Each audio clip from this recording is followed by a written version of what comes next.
on, guys? It's your girl Lala coming at you. Welcome back to another episode of The Challenge War of the Worlds, episode 15.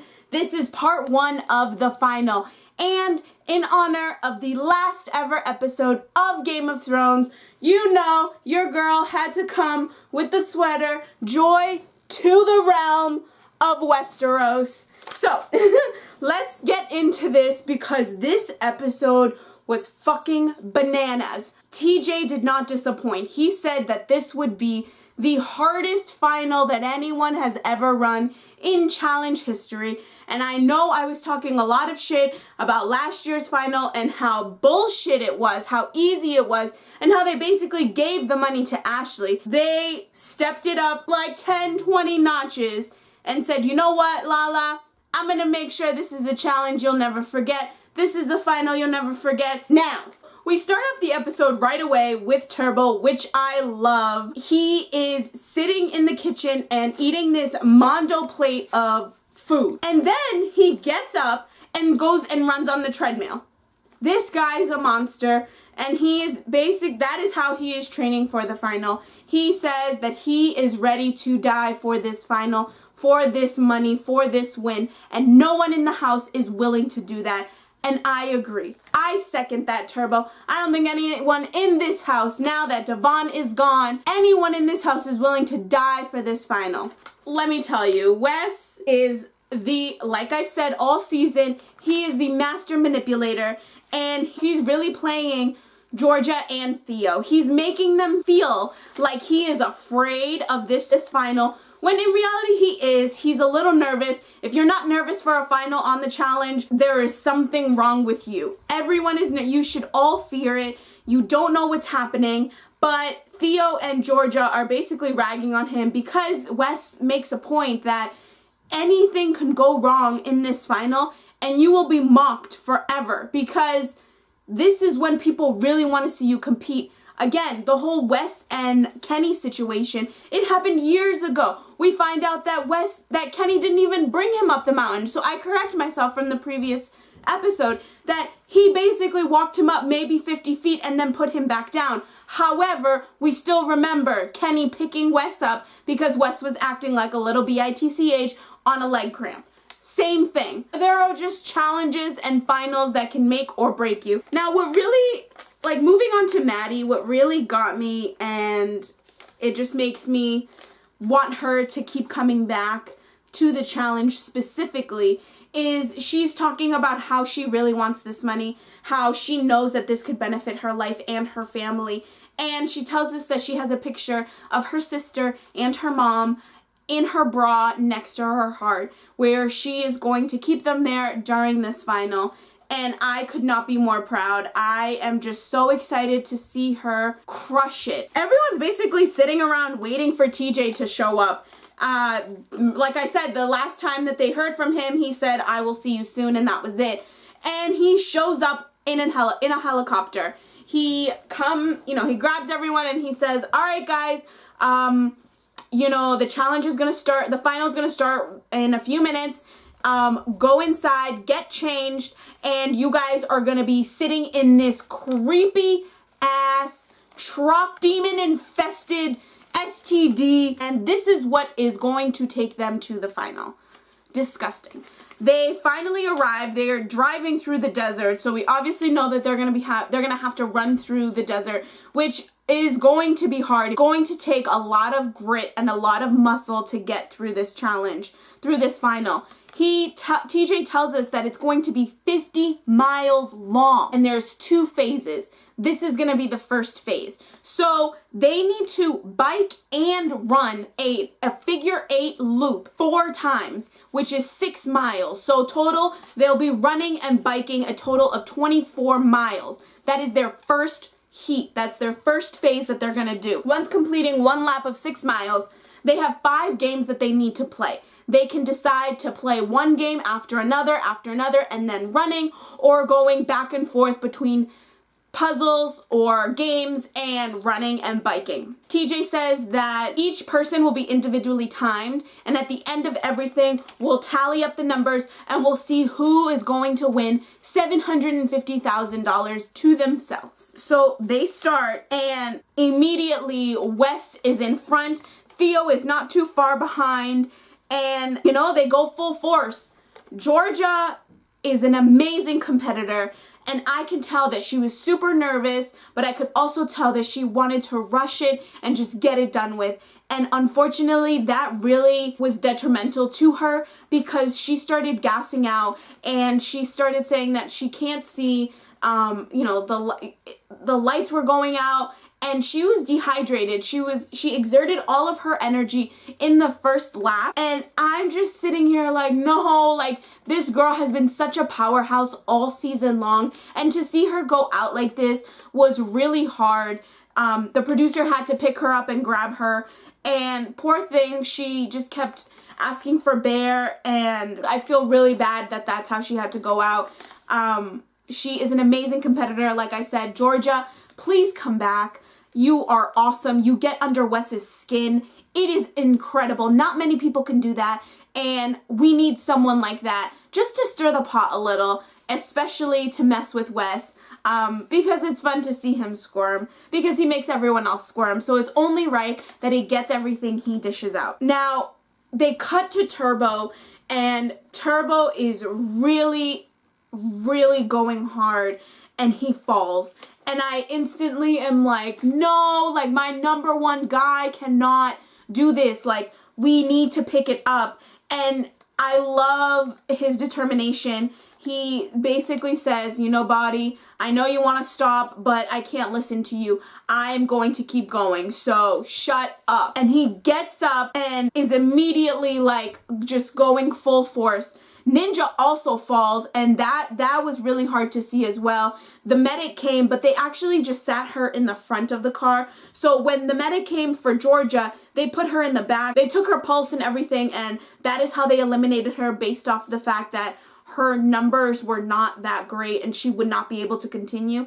For Ninja, they just put her in the front of the car, and she was just kind of gagging. She wasn't really vomiting anything. She was just spitting out spit, and they just let her go back. I guess her numbers were fine. Now, Turbo says that he knows this is hard because he now has no control over his emotions, and he starts crying up the mountain with the bike. And I am literally just like, we do not deserve you. You are so kind. You are so brave. You're so strong. And like, I can tell that this is really hard. Normally I'm like, oh, suck it up. This is nothing. But I would be terrified to do 50 miles, and I'd probably be crying throughout the entire thing. Maddie is going, and she's doing really well. And she just kind of says like, man, this last lap, like, I really can't pick up my legs. It really hurts to move. And she just falls, and she's like, I can't do it anymore. TJ comes out of nowhere and basically asks her, like, are you done? And she's like, yeah, like, I'm done. Like, I can't move. I literally, like, getting to you in this point was so hard. I can't imagine doing this any longer. And, you know, TJ tells her that she's a good competitor. He was like, he verbatim, he goes, you know, you're a really good competitor. You just need to lay off the cigarettes. And she's like, I know. And so that kind of bummed me out that she's a smoker. I will say CT was a smoker, and he has gone to win challenges, especially with DM in the mountain, which is really hard for your lungs. So I have faith that Maddie's gonna come back, whether she quit smoking or not. I think you should. Yeah, man, like, this sucks. So my number one girl is out. It's basically just Kara and Ninja that are left because Maddie and Georgia got eliminated. I really can't believe that this is what's happening, that this is what we're doing. I'm so sad. Maddie, I really hope you come back. You're gonna be my number one girl. Like, just make sure, you know, just do your thing, come back stronger. Let's do it for your mother and your sister. Like, I would love to see you to come back. Theo finishes first, and he's celebrating. He's like, yeah, like, I'm done. I think in his head he thought that he was done and he came in first place and he won the money. But I think he forgot that he still had another phase and 26 more miles to go. So that was pretty sad to see. He realizes it after and he's kind of like, fuck dude, like this shit sucks, I didn't realize it. So right after Theo, then comes Wes, and then comes Turbo, and those are the top three, which is really nice to see. Turbo and Wes are not too far behind from Theo, so this could come down to a matter of minutes or even seconds in the second phase. Then we kind of dwindle down and Ninja comes, then Kara, and then Hunter. And Kara's like being really hard on herself. She's like, wow, I can't believe. She's almost self-sabotaging, and I really don't like that. She is like, oh great, you know, like I am the last person to ever win a final by myself. I came in 5th place, like how pathetic am I? And I really don't appreciate her negativity. You could just work harder. You don't need to self-sabotage yourself and talk shit before someone else talks shit about you. And I've noticed that this season, that's exactly what she likes to do. And it just seems like it's coming out even more because Polly is not here. So I don't know if Kara is going to be able to muster through it without Polly, which says a lot. I hope she comes back next season without that douchebag and we see the actual Cara Maria that was a competitor and that was a force to be reckoned with. What I did forget to mention was at one point, at the end of the first phase, the medics come to give the challengers fluids because they know that they still have another leg to run. And it could be this tonight. And everyone took the fluids except Cara. She started crying. She doesn't like anything medicine. And I think that this is going to be a detriment to Cara, and this will be what sends Cara home. TJ tells us that there will be a tribunal. And obviously those in the tribunal are Theo, Wes, and Turbo. They are safe. And the other people that are up for elimination, obviously Ninja, Cara, and Hunter. This is crazy. They're going to do an elimination. I have a feeling that, I mean, it's 2 girls and a guy. Like, I don't think Wes is gonna put Hunter in. Theo is gonna put Hunter in. It's going to be Turbo who's the wild card. If he plays it properly, he should be picking Ninja, and so should Wes. And so if they both go for Ninja, which means Ninja's gonna have to pick between Cara and Hunter, which is why I think Ninja might go for Cara, because number one, she did not get any fluids, so she's severely dehydrated. She is in agony. Her body is like twitching at this point, and it would just be a smart move for Ninja to do that. And I don't have 100% faith on Cara that she is going to kill it because she refused fluids from the meds. She wouldn't even look at the needles when everyone had the needles in their arms. She was like, can you guys just please, like, you know, cover it? Like, I really don't want to see it. I feel really uncomfortable. I don't like it. So I really think that's just going to be a demise to her. I really would hope that Cara pulls it out of somewhere and sends Ninja home, because I really don't want this girl here anymore. I hope she has the balls to go up against a really good competitor, a challenge veteran. I don't have too much faith in the girl. I think she's just going to do whatever she can to stay in the game. If it was me, I'm going to go out with a bang. I'm not going to go out scared.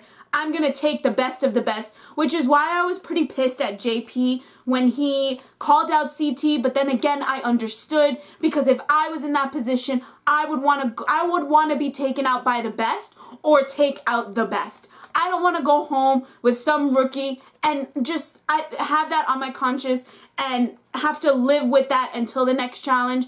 That's not something that I could roll with. We'll see what Ninja's gonna do. I'm not sure. This episode was really nail-biting, but it was also kind of, I mean, it wasn't that exciting. Like, I wish, maybe it's because I saw it so long ago. I don't know, but that's it. That's the end of the episode. That's the wrap-up. Let me know what you guys think in the comments down below. Who do you think the tribunal is gonna put up for elimination? And who do you think that person's going to pick? I mean, it could go a number of ways, but the only way I see it is them picking Ninja, because Turbo still has something against her. I don't think he would go for Hunter, and I see Ninja either going the easy route and picking Hunter and making it like a guy-girl thing and and hoping that Hunter doesn't give his 100% because you're a girl, or going up against the best and going up against Cara and either winning or being sent home. But let me know what you guys think in the comments down below. Follow me on all my social media.